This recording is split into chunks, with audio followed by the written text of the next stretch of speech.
move up to the Trans Am 2 Series. Here we go. We got our pictures back. Thank you. As an opportunity for them to run with the SVRA and get some additional track time. And 3 of them have elected to take part in this one this morning.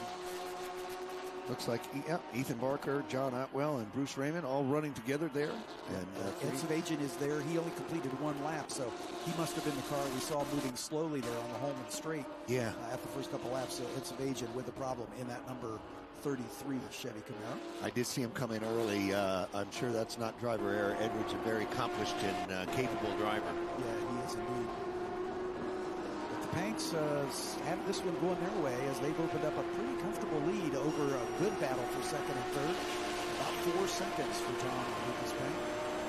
David Twatty hanging on there in second with about 4.5 seconds back, but Stephen Hammond and Tom Burns only 4/10 behind them, and we've been following this battle for much of this race already as Hammond appears to be content to stay right in the wheel tracks of David Twatty, realizing this is a long race, and in these 1-hour enduros there is a mandatory pit stop. Is that correct? That is correct, and they have to complete that stop. They have to be in at the 40-minute mark, okay, to complete their 5-minute stop, but absolutely, and that really pretty much changes up things. That's the strategy.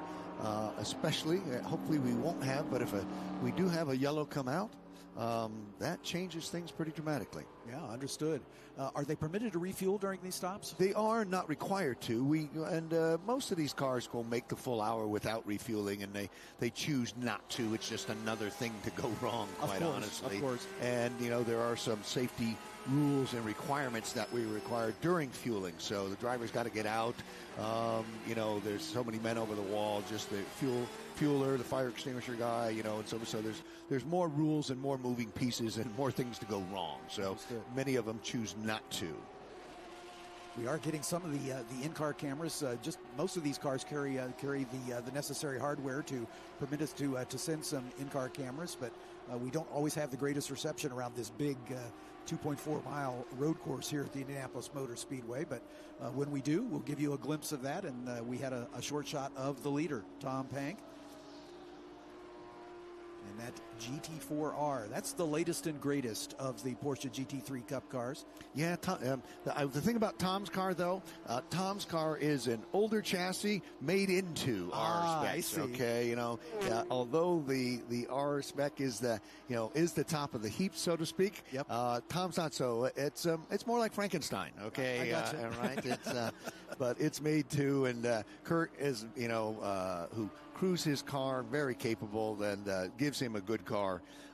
The other car, as a matter of fact, if you look at Jay Smith's car, number 37, that's a newer factory R. Jay doing a good job in 4th overall and within earshot and eye shot of the leaders at this time. So. Get a good shot of Lance Smith in the Chevy Corvette, the number 48. He's one of the 10 GT competitors that came by on the 3rd wave. And again, those drivers will only run for the first 30 minutes of this 1-hour enduro. Yeah, cool to see a Greenwood car out there. Lots of history with John Greenwood in the Corvette deal all the way to Le Mans, which is still going on. I have to say, I tuned in last night and turned on this morning, and I haven't a clue as to who's leading anything. Of course, last night it was just parading around in the rain for 4 hours. This morning, though, if I listen to the announcers, there were 8 cars in the hypercar class that were on the same lap with the Cadillac leading, the Toyota, 2 Toyotas behind him, and then a Porsche. So all looking interesting, running down to the final flag at Le Mans. But the Greenwood, it's great to see in SVRA in the vintage thing the history that goes out with John Greenwood, and especially in the Corvettes. But we got an American Cadillac, another GM product, that was leading the way at least when I saw a couple of hours ago at Le Mans. Oh, that's great to hear. I stayed up last night and watched the hockey game. And I did. There was a hockey game. There was, yes. I don't know. I watched the first period and go, I don't think this is quite the game I expected. And it didn't get any better from from your standpoint. I didn't. Yeah, I was only rooting for the Edmonton Oilers only because I like to see more hockey. Yes, I got it. Yes. So we'll have at least one more game. Yeah, sure. beauty, eh? Yeah. Exactly right. Exactly right.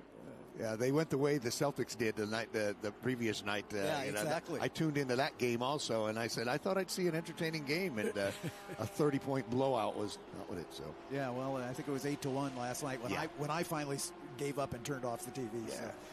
So it was